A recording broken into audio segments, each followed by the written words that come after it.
Halo guys, apa kabar kalian semua? Mimin di sini bakal melanjutkan alur cerita Sword Star.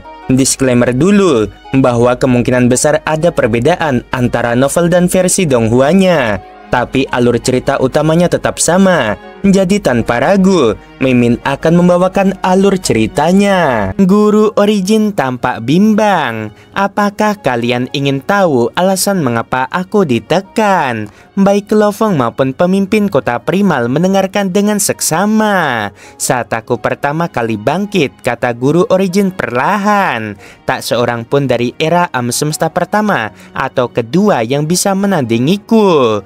Aku menjelajahi samudera semesta dan tak punya saingan, namun aku waspada terhadap dua tanah suci. Meskipun aku tak terkalahkan, aku tak yakin bisa menandingi kedua leluhur dari dua tanah suci itu. Aku bertanya-tanya, mengapa leluhur kedua tanah suci itu tidak pernah muncul? Sekalipun mereka telah melampaui inkarnasi dan memang tak tertandingi, mereka tak akan mengurung diri di tanah suci selamanya, kecuali mereka tidak bisa keluar. Aku berspekulasi bahwa melampaui inkarnasi adalah sebuah konspirasi. Lovong dan pemimpin kota Primal terkejut. Sebelumnya, aku berspekulasi bahwa ini adalah konspirasi alam semesta asli. Namun setelah ditekan, aku menemukan hukum tertinggi. Dan saat itulah aku menyadari bahwa diriku salah besar. Hukum tertinggilah yang mengendalikan semua operasi di samudera semesta. Pikiran asli hanya mengendalikan segala sesuatu di alam semesta asli. Ia tidak dapat memaksa siapapun untuk melampaui inkarnasi, karena ia tidak memiliki wewenang untuk melakukannya. Pemimpin kota Primal mengerutkan kening. Tapi guru, begitu seseorang mencapai tingkat dewa sejati ruang hampa, mereka harus melampaui inkarnasi dalam waktu yang sangat singkat. Ya, kata Guru Origin, itulah batasan hukum tertinggi. Hanya hukum tertinggi yang dapat memberi perintah kepada dewa sejati dan di atas. Aku telah lama tertindas dan sekarang akhirnya aku memahaminya. Pikiran asli tidak dapat memaksa siapapun untuk pergi kemanapun. Kalau tidak, ia bisa saja memaksa Master Yuan Ao, Kaisar Shenjia, dan yang lainnya untuk pergi ke suatu tempat di tanah ekstrim daripada harus melalui begitu banyak hal. Lovong mengangguk. Ia pernah berbicara dengan Guru Sosanke sebelumnya, dan ia tahu bahwa tidak perlu takut pada pikiran asli, karena pikiran asli tidak dapat melakukan apapun terhadap dewa sejati selama mereka tidak melanggar hukum tertinggi apapun. Alasan mengapa aku ditekan, kata Guru Origin, adalah karena aku melanggar hukum tertinggi dan pikiran asli menekan diriku. Kalau tidak, ia tidak akan mampu melakukannya. Bagaimana kau bisa tidak mematuhi mereka? Lovong dan pemimpin kota Primal sama-sama penasaran. Guru Origin tersenyum. Sebelumnya, aku berhati-hati terhadap pikiran asli, dan aku curiga bahwa pikiran aslilah yang berada di balik semua ini. Aku mencoba segala cara mencarinya, tetapi semakin dalam aku menggali, semakin aku menyadari bahwa pikiran asli tidaklah bijaksana. Ia hanya memiliki sedikit kebijaksanaan dasar. Ia pastilah pikiran yang sangat lemah yang dibiarkan oleh asal-usul alam semesta asli. Pikiran asli itu sendiri rapuh. Ia hanya memiliki kekuatan tak terbatas karena asal-usul alam semesta asli. Sebelumnya, aku tidak ingin melampaui inkarnasi karena takut akan terikat selamanya. Aku punya rencana. Aku akan menghancurkan pikiran asli agar pikiranku sendiri bisa menjadi pikiran asli alam semesta asli. Lovong telah berspekulasi dari pengalaman masa lalu bahwa pikiran asli itu sendiri tidak memiliki kekuatan apapun. Itulah sebabnya ia membutuhkan orang lain untuk menghabisi Master Yuan Ao. Ia juga mengandalkan sekolah dewa leluhur untuk melakukan sebagian besar perintahnya. Bahkan Lovong juga telah mempertimbangkan kemungkinan untuk menguasai otoritas alam semesta asli. Namun, itu hanyalah sebuah pemikiran. Lagi pula, Lovong tidak dapat memikirkan metode yang layak untuk melakukannya. Itulah sebabnya aku menciptakan alam semesta virtual, kata Guru Origin sambil tersenyum. Alam semesta virtualku dan alam semesta nyata bagikan dua sisi dari tubuh yang sama. Keduanya sangat serasi. Aku sendiri adalah makhluk hidup di alam semesta asli, jadi alam semesta asli tidak menolakku. Ketika pikiranku tersebar di seluruh alam semesta asli dengan bantuan alam semesta virtual, ia mulai berbenturan dengan pikiran asli. Lo Feng dan pemimpin kota primal sama-sama tercengang. Alam semesta virtual telah diciptakan untuk merampok jiwa dari alam semesta asli. Tapi aku salah, aku terlalu naif. Aku berspekulasi berdasarkan perkiraanku sendiri, tapi aku salah besar. Aku ingin menguasai alam semesta asli yang bertentangan dengan hukum tertinggi. Itulah sebabnya hukum tertinggi menghukumku. Aku kalah dan itulah sebabnya aku ditekan. Hukum tertinggi menghukumku. Itulah sebabnya aku menemukan lebih banyak hukum tertinggi dan mengapa aku lebih memahaminya. Guru Origin benar-benar menentang pikiran asli, dan ia curiga bahwa pikiran asli adalah dalang utama di balik segalanya. Ia telah melihat kelemahan pikiran asli. Ia kemudian menciptakan alam semesta virtual untuk menguasai alam semesta asli, dan ia hampir berhasil. Pantas saja, pikiran asli enggan melepaskan Guru Origin, seru pemimpin kota primal. Ia harus menunggu sampai Lo Feng menyelesaikan krisis binatang sektor untuk melepaskan Guru Origin. Lo Feng berpikir, binatang sektor melambangkan kehancuran, sementara alam semesta asli melambangkan kehidupan, dan keduanya benar-benar bertolak belakang. Masing-masing pihak akan diperlakukan secara adil oleh hukum tertinggi, terlepas dari pihak mana yang menang. Rupanya, hukum tertinggi berlaku adil di antara kedua belah pihak. Jika binatang sektor menang, mereka akan menghancurkan segalanya. Jika alam semesta asli menang, Lo Feng sebagai kontributor yang terbesar juga akan diberi sebuah hadiah. Tapi ini tidak adil, pikir Lo Feng. Raja binatang sektor berada di level ruang hampa, namun tak seorang pun memaksanya untuk melampaui inkarnasi. Namun kita harus melampaui inkarnasi setelah menjadi dewa sejati ruang hampa. Makhluk teratas di samudera semesta adalah alam semesta asli dan raja binatang sektor. Adapun hidup yang dibiarkan oleh alam semesta asli, bahkan Lo Feng yang tingkat gen hidupnya telah mencapai 100.000 kali lipat, yang telah menerima penghormatan dari semua makhluk hidup. Mereka semua lebih rendah daripada alam semesta asli dan raja binatang sektor. Hal ini membuat Lo Feng sangat senang karena ia telah berhasil memperbudak raja binatang sektor. Setelah krisis binatang sektor, samudera semesta kembali damai. Semua alam semesta mini dari era alam semesta pertama dan era alam semesta kedua telah hancur. Skeleton Master telah memihak binatang sektor, tetapi alam semesta mininya masih ada karena Morosa masih hidup. Agar tidak ada yang tahu tentang raja binatang sektor, Morosa menghabisi Skeleton Master hanya dengan satu pikiran tepat setelah menjadi raja, dan alam semesta mininya pun hancur. Waktu berlalu dengan cepat dan puluhan ribu era berlalu.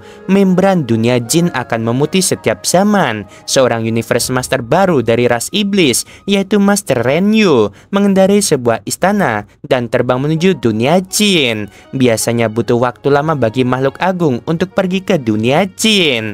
Master Renyu menatap sekeliling dengan kaget. Apakah aku tersesat? Master Renyu menduga dia datang ke tempat yang salah, tetapi setelah memeriksa peta samudera semesta dan koordinatnya, ternyata dia tidak tersesat. Dulu disinilah dunia jin, kata Master Renyu. Benda raksasa itu lenyap, seluruh dunia jin lenyap. Berita itu menyebar ke seluruh alam semesta asli bagaikan api yang berkobar. Semua makhluk agung segera mengetahui bahwa dunia jin telah lenyap. Setelah hanya setengah hari, Lo Feng tiba di tempat dunia jin berada. Di mana itu? Lo Feng dengan sayap peraknya berdiri di tengah udara yang kacau. Ia memandang pada kejauhan. Dahulu kala, tubuh raksasa itu yang tampaknya milik Raja Dewa Jin ada di sana. Lo Feng mulai berteleportasi dan mencari. Bukan hanya Lo Feng, makhluk agung dari ras lain juga sedang mencari. Namun mereka tidak dapat menemukan dunia jin. Sekeras apapun mereka berusaha, rupanya selama puluhan ribu era terakhir, dunia jin telah pergi tanpa memberitahu siapapun. Tidak ada yang mengetahuinya karena sudah lama tidak ada makhluk agung yang berada di sana. Sampai Master Renyu memutuskan untuk pergi ke sana dan berlatih. Avatarku yang memiliki kekuatan dewa masih berada di dalam dunia jin, pikir Lo Feng. Dia mengerutkan kening saat dia berdiri di angkasa. Jauh di dalam samudera semesta, sebuah objek besar terbang dengan kecepatan yang tinggi. Di dalam tubuhnya, di dalam dunia jin, di sebuah pulau milik pasukan Sungai Piton milik pasukan timur, avatar kekuatan dewa Lo Feng tinggal di sana. Jauh sebelumnya, setelah tubuh aslinya mengetahui bahwa dunia jin telah menghilang, avatar kekuatan dewa itu mengetahui bahwa ia tidak lagi berada di wilayah samudera semesta yang sama. Sebaliknya, ia telah berkelana ke tempat yang asing. Setelah sekian lama, membran alam semesta akhirnya berubah menjadi putih. Mengendari pesawat ruang angkasa, avatar Lo Feng yang berkekuatan dewa melesat keluar dari membran alam semesta. Ia sangat penasaran dengan area terdalam samudera semesta ini. Ia ingin keluar dari dunia jin dan menjauh dari objek raksasa itu untuk melihat di mana ia berada. Dia bergegas keluar dari alam semesta mini dunia jin. Avatar kekuatan dewa Lo Feng sedang melihat sekeliling di dalam pesawat ruang angkasa. Api tak berujung menyapu dirinya. Pesawat ruang angkasa tingkat dewa sejati itu langsung musnah. Begitu pula avatar berkekuatan dewa milik Lo Feng. Di dalam tanah suci Bima Sakti di alam semesta asli, sambil mengerutkan kening, Lo Feng menatap kosong ke angkasa, seolah-olah ia bisa melihat menembus jarak itu. Ia berbisik, ternyata langsung musnah. Untungnya, aku menukar hampir semua kredit militerku menjadi barang berharga saat melawan binatang sektor terakhir kali.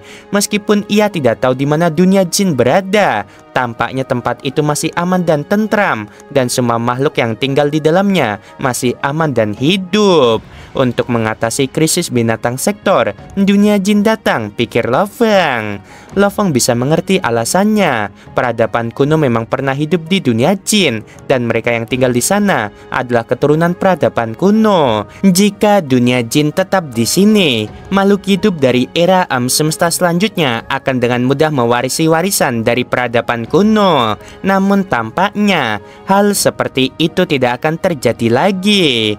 Kapan aku bisa melihat dunia jin lagi? Lo Feng bertanya-tanya. Waktu berjalan tanpa suara. Era demi era menghilang seperti pasir dalam gelas tak berujung. Dalam kesunyian yang penuh kedamaian, lebih dari 6 triliunan era telah berlalu. Di dunia miniatur ciptaan Lo Feng, langit tampak biru jernih dengan awan putih yang mengembang perlahan seperti kapas. Di daratan luas, gunung-gunung menjulang, sungai mengalir dari lereng-lerengnya, dan makhluk-makhluk buas baik di darat maupun di udara hidup berdampingan. Suatu dunia yang terasa alami, harmonis, dan megah. Di puncak sebuah gunung yang tinggi, duduklah seorang pria berjubah putih. Matanya menatap jauh ke cakrawala, penuh ketenangan. Dialah Lo Feng, sang pencipta dunia ini. Seorang dewa sejati yang telah menapaki jalan panjang melampaui batas kehidupan biasa.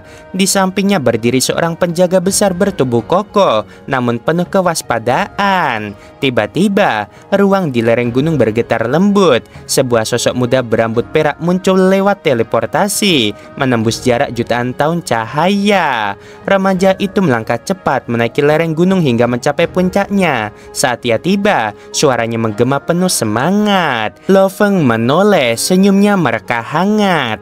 Shimo, sapanya lembut. Apa kabar? Apakah ada yang terjadi akhir-akhir ini? Remaja berambut perak itu, Shimo, tersenyum sopan. Wajahnya memancarkan kecerdasan dan keyakinan. Ayah dewa, Shimo menunduk hormat. Seseorang baru saja menjadi kesatria di wilayah kerajaan Bima Sakti. Lo Feng mengangguk ringan. Kesatria hanyalah salah satu dari banyak puncak kekuatan. Ia sudah melihat terlalu banyak. Siapa orangnya? Tanyanya pelan. Namanya Nake, jawab Shimo. Dia berasal dari dunia sungai darah. Kemajuannya sangat cepat. Jika diberi cukup waktu, aku yakin dia akan menerobos menjadi Universe Master. Nama itu membuat Lo Feng diam sejenak. Nake, sosok muda yang dulu begitu menonjol di dunia sungai darah. Lo Feng telah memperhatikannya sejak awal, bahkan membantu secara diam-diam 3 kali tanpa sepengetahuan Nake. Jika dia bisa mencapai puncak dengan kekuatannya sendiri, barulah dia pantas untuk dibimbing. Kalau tidak, dia tidak akan sanggup menahan beban takdirnya. Shimo mengangguk. Sayangnya, Meskipun dia telah mencapai puncak kesatria, waktu mungkin tidak cukup baginya untuk melampaui tahap berikutnya. Lo Feng mengernyit. Mengapa begitu? Apakah waktunya sudah dekat? Ya, jawab Simu pelan. Sesuai perintahmu, aku telah mengamati alam semesta asli. Sekarang semua tanda mengarah pada satu hal. Alam semesta itu telah memasuki fase kehancuran. Ia akan runtuh dalam waktu dekat. Lo Feng bangkit perlahan. Angin gunung menerpa jubah putihnya.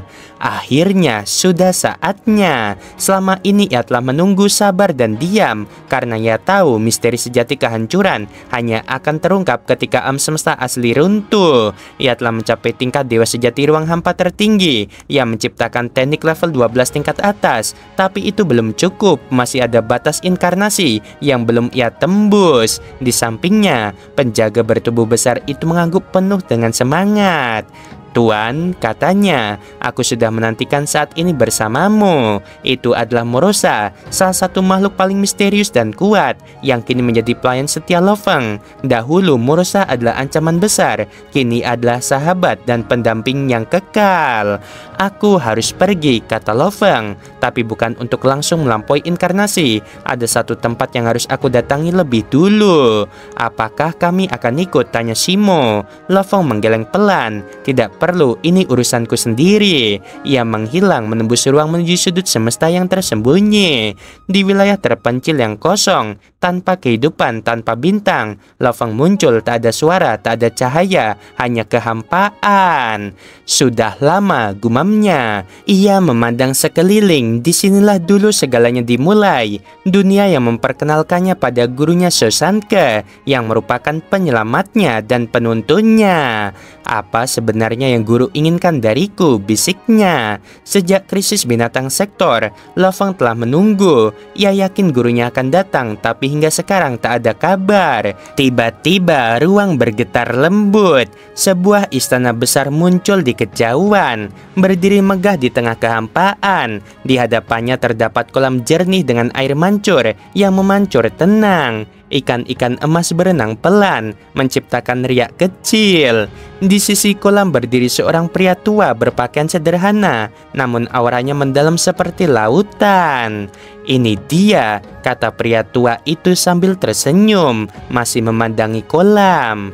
Ya, aku sudah sampai, sahut Lo Feng melangkah maju dengan hormat. Sosanke menoleh padanya, senyum kecil menghiasi wajah tuanya.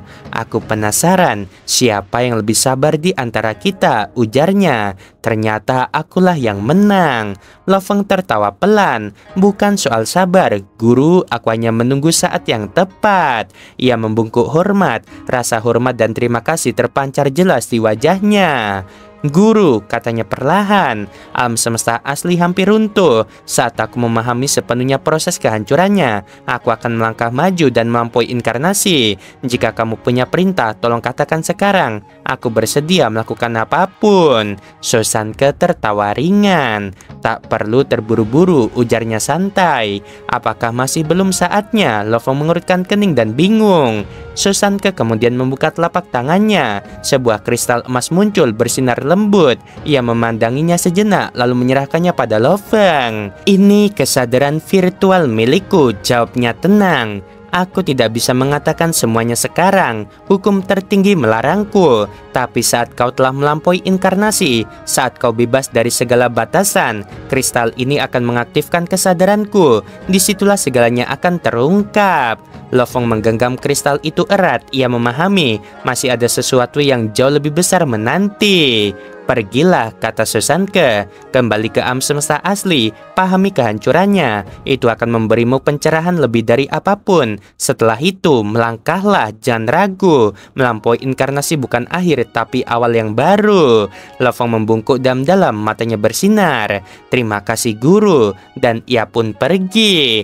Oke guys, di sini Mimin mau berspekulasi sedikit ya. Bisa jadi kayak tanah suci atau leluhur Kaisar Timur maupun Bulan Ungu tuh mereka telah melampaui inkarnasi dan yang ditinggalkan itu berupa kesadaran mereka. Nah, tubuh asli mereka kemana? ke tempat dimana yang Shoshanke katakan itu tanah asal ya, dimana si Shoshanke dulu hidup di sana. Bisa jadi yang ada di Samudra Semesta itu setelah melewati inkarnasi mereka kembali atau hidup di tanah asal. Nah, bisa meninggalkan kesadaran virtualnya juga. Kita nggak tahu ya, Mimin juga pertama kali membaca novel ini hampir tamat. Mungkin saja ya dari banyaknya clue atau teka-teki yang udah disampaikan bisa jadi seperti itu. Sebelum video berakhir, Mimin mau bilang sungguh membagongkan. Terima kasih.